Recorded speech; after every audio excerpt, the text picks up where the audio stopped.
Morning. Morning. How are y'all? Good. How are you? So good. How are you? Happy day's Christmas, man. Just happy to be here. And for today, William Whyte. This is a new one. So I'm still working this one out myself. The biggest problem in communication is the illusion that it's taken place. What do you think? Yeah. So I thought communication is something that not a lot of people are familiar with, and like I mean that, and like to like elaborate, like a lot of people think that, for example, if like a catastrophic event were to happen, that all of us would like react the same because it's like common knowledge. But like a misconception is that common knowledge is communicated in between us, like with us. So like I don't know how to explain it.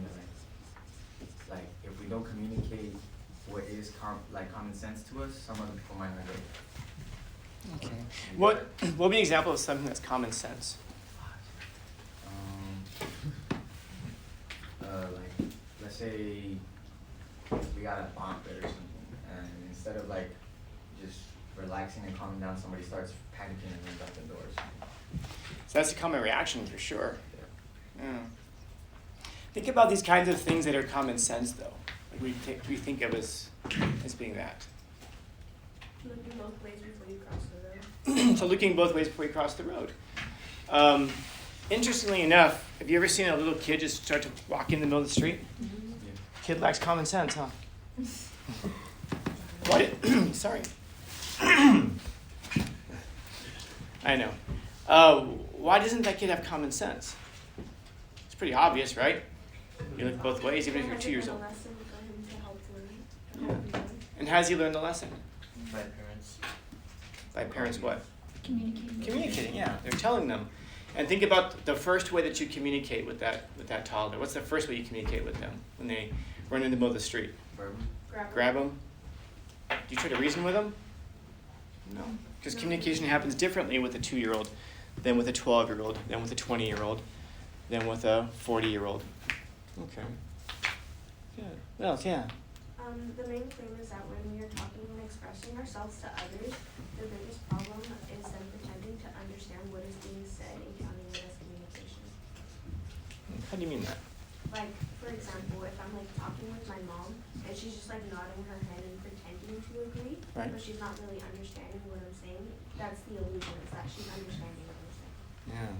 Why do we nod when we don't understand? Just to get it over with. To get over with, yeah. Have you ever noticed that the more you nod, people start nodding along with you? Yeah, it's just a habit. So if you want people to agree with you, you want to nod. Like, I hear this in speech a lot right now. It bothers me because once you hear it, you can't unhear it. It's how often people say right when they're making a point. So like, I went to Molly, I say right, and then I'm telling you that I saw this Santa Claus there, right? And they keep ending sentences with the word right. Once you hear it, it becomes annoying. You ask yourself the question, why do they have to say right? I wonder if they know how wrong they are, and that's why they're saying right. Okay. How about this? What's the point of communication? To understand one another. To understand one another, yeah. And so what's that? No. What means do we use? We have talking. Why did I put tailgating? More. So talking is one of them. How else do we communicate? Good. Also by silence. This communicates something. This tells us something. Patience. Sharing. Sharing what? Sharing how though? Facial expression. Facial expressions, yes. Body posture. Yes. So we have facial expressions. Body language. Body language, yeah. Body expression, body language.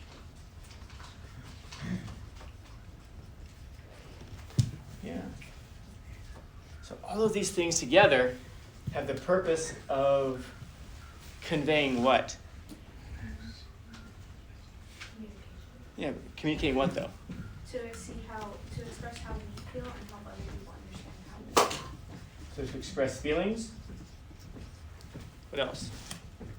Thoughts? Yeah. Thoughts. Okay, good. All right. Thoughts? Yeah, we dodge the other ones. Other things? Yeah, thoughts, feelings. Yeah. And under thoughts we have like ideas and more. Then we can be more specific even than that. Maybe even feelings and thoughts can come under things like virtues, morals, laws, things like that. So we can even get further and further down that spectrum.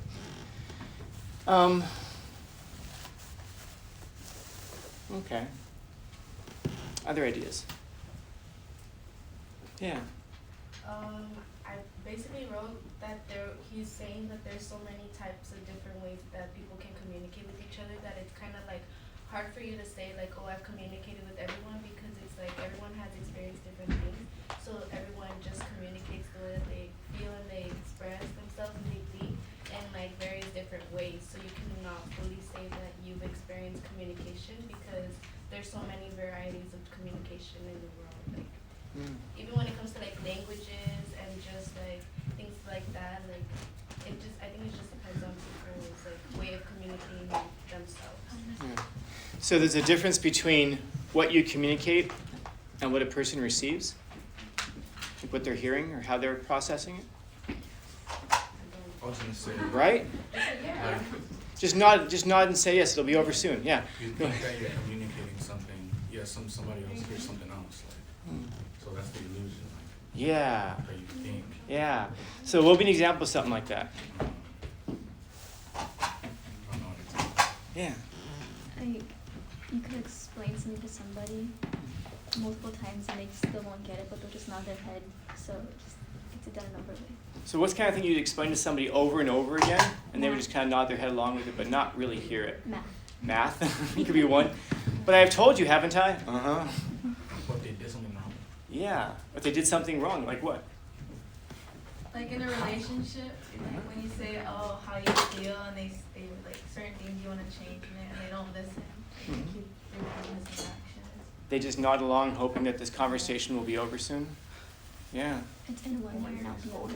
It's what? In one ear and out the other. Yeah, it's in one ear, out the other. Never really processed anywhere in between. Yeah. And so now you may walk away feeling like, I really expressed myself. I told them how I feel. But do This they is great. understand? Yeah. They didn't understand everything you said. No, because there's a difference And between... it like went into one of the other. Yeah, so you're saying, so there's a difference between even hearing and listening.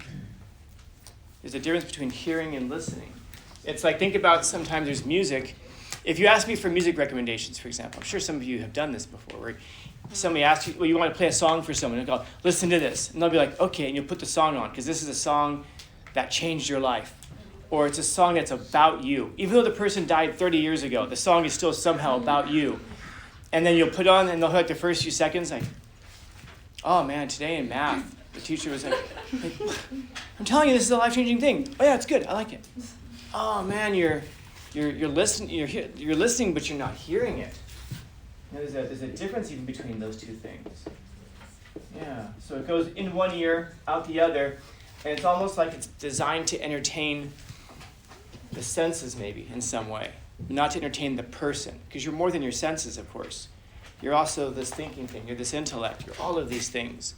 There's a reason that we communicate in all these ways, because all of these things are designed to appeal to a different part of you, to a different part of you that can process and convey the meaning. Yeah, I saw a hand over here somewhere. Yeah. There's one of you two, I saw a brown hoodie. I remember that much. No? Okay.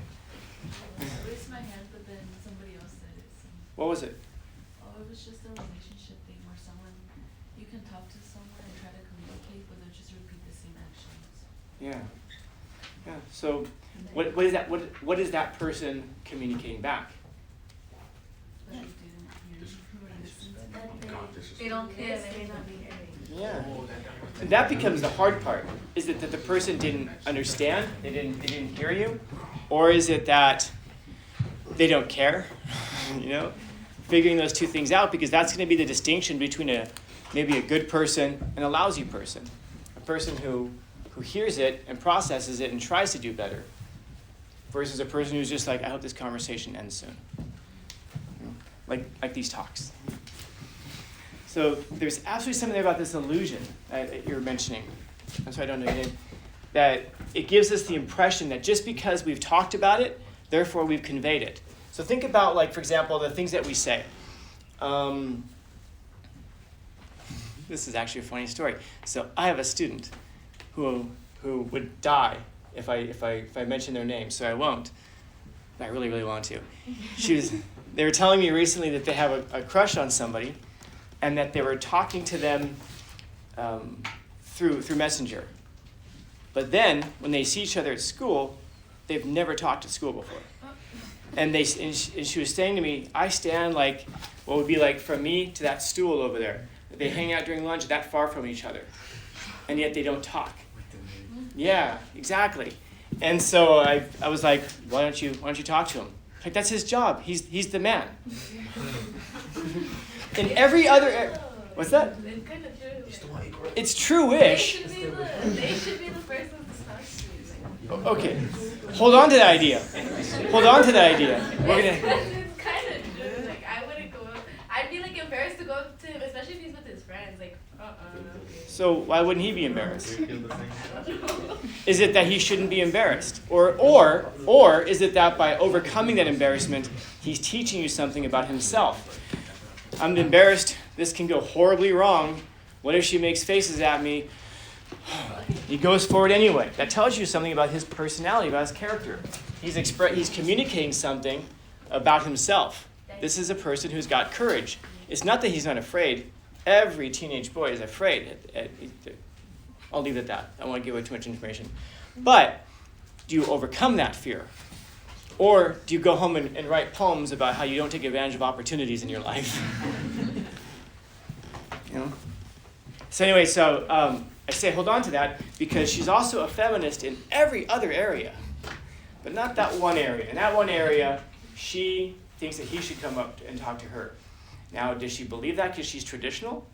Or does she believe it because she doesn't have the courage to overcome her embarrassment? Yes. Yes, exactly. Now, also, having said that, I said to her, because I know him, he's in one of my classes, I said, he sits over in this place. I said, why don't you write something on the desk? That's kind of like a hybrid between real life and online life.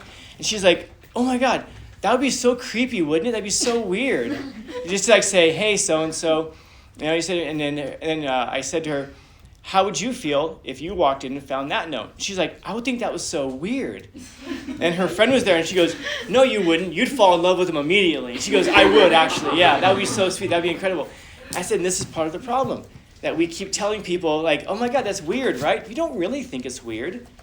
But then when you say that, now you make people think it's weird, and then, surprise, surprise, he won't have the guts to leave a note on your desk because he's worried that you're going to think he's weird. And he won't have the guts to walk up to you because you think that that's weird. And then he interacts with you online because at least he has that veil between the two of you where he can pretend to be, where he can be a different form of himself online because he doesn't have to communicate with any of these things. In fact, when you're talking online, which of these is actually communicating? Just the talking. What's that? Talking maybe. Yeah, the talking, kind of. How are your journals coming along? Doing good on them? Doing well? No? Why not? Are you having trouble expressing yourself through writing? So how good are we at this when we're online? Yeah. It might be like, oh, they get it. Do they? Because that's part of the problem, that whatever it is that you're saying, we might be hearing something completely else. I think facial and tone, facial expression, and body expression. Oh, yeah. It has to be like in person. Like, I think that's Yeah, like when you're texting, you can't really see the person. Yeah. But what about the emojis though? What's that? You can't hear your tone.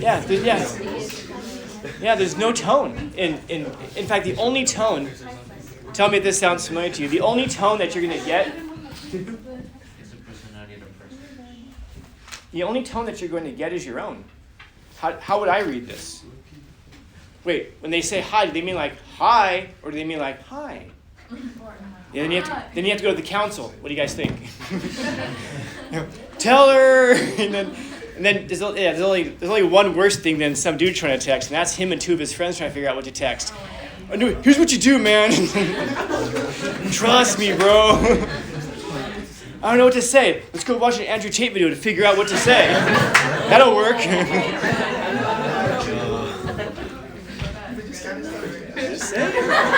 Just saying. What'd you say? No, I said that was just kind of that your titty, the top G? No, I don't. I don't fly people to other countries, whatever. Now, the problem again with that is that whatever it is that however you're going to read that, it has to do with your biases. And of course, what are our biases? Does anybody like you?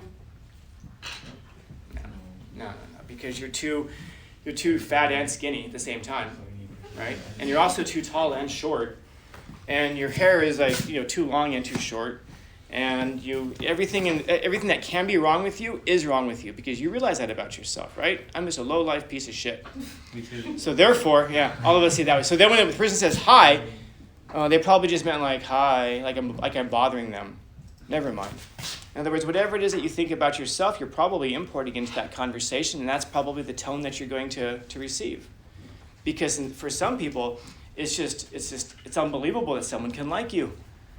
I was talking to somebody not too long ago, and I was saying, like, somebody was saying that they look like shit, and this person did not look like shit. Of course, this is a pretty person.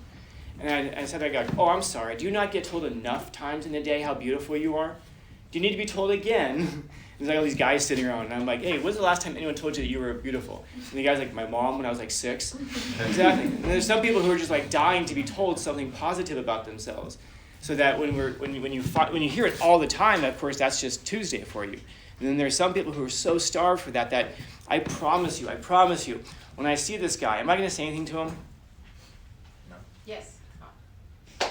Oh yeah, I'm going to say something to him. I'm going to talk today in class, and I'm going to steer the conversation towards that. And I'm going to say, for example, any of you guys like have people that you talk to online, but then when you see them in person, you have no idea what to say to them, so you avoid them? I'm going to bring it up just like that. And I'm going to look right at them when I say it. That's crazy. And then I'm going to say, you know what I'm talking about. And then you know what's going to happen? Because I know people, at some point he's going to come up to me and be like, and I've never talked to him before. He's like, why'd you point to me? I don't know, man. Why did I point to you? Is there anybody in your life who you talk to online but you don't have the guts to say hi to in real life, and they're just waiting for you to say something to them? That's crazy. Yeah.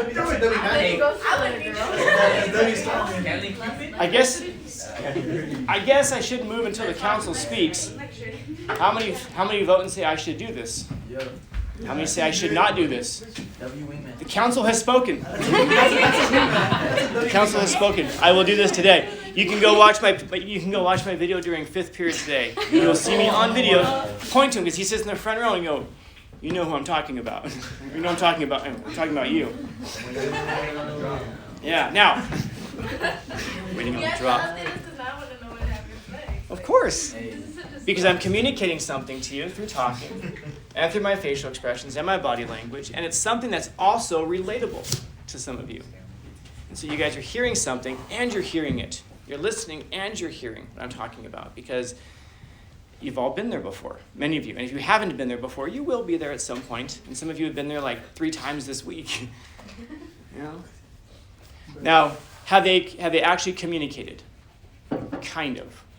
But not in these meaningful ways. Can you fall in love with a robot if you know it's a robot? No. Then why do we think we can fall in love with a text message? You have to actually interact with a person to get to know them. In fact, her friend was sitting there saying something. Sorry, it was not her friend. It was another person in the class. And they were saying, because this was like during class, they were around my desk. And somebody was saying, "So you've never even talked to him in person?" She's like, "No." And she's like, "How can you have a crush on him when you've never talked to him in person?" So for this other person, the idea of developing feelings through a text message was just so foreign to him. Like, how could that possibly be the case? Well, that's how. Because this is a person who said that they've had 2 crushes in their life, and both of them they knew very, very closely, very, very well. And that's because they fell in love with this. And so what is it that these people are falling in love with? They're falling in love with the idea of falling in love. They're falling in love with the idea that someone is giving them attention in a positive way for not yet even who they are, because they don't really know that yet.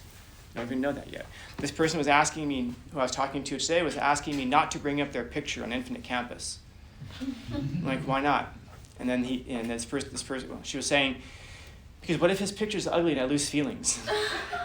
And I said, then you are shallow. But that's okay, because that's just what you are. And then I pulled up this person's picture. She's like, oh my God, do not, because I happen to know that this person has a hideous Infinite Campus picture. And it's not even, and the person didn't even retake their picture this year because they were worried it was going to come out worse than last year. In this picture, if I put these two people next to you, you'd be like, oh my God, is that the same person? Yeah. So I brought that person's picture up. I go, what if I accidentally put your picture up on the screen for him to see later? And he lost feelings. And she'd be like, that'd be terrible of him. Have more than just a face. Oh, exactly. But she recognizes at least the double standard. Same thing I mentioned about going up and talking to him. Why not? It's a double standard. And she recognizes. She laughs and she says, because it's okay for me, but not for him. Okay. Now we're learning something about her that he never would have learned through text message. I know more about her after a short conversation than he probably knows about her through text message. I know that because she showed me the text messages. So you have both students in your class? I do. 2 different classes. And I don't know. I saw his message today.